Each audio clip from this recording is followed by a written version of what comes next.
ايه هي الكاريزما؟ الكاريزما كلمة منطقية، لكن ازاي الانسان يحقق الكاريزما ليه ويرضي كل الناس؟ هل الناس هترضى عنه؟ هل الناس هتثق فيه؟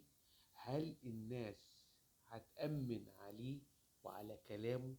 الشيء ده شيء صعب، لكن الإدراك في الكاريزما الإنسانية نابع من القلب والعقل والقول، لأن القول يتبعه العمل والعمل يصدقه العقل، والعقل هو طريق النجاة.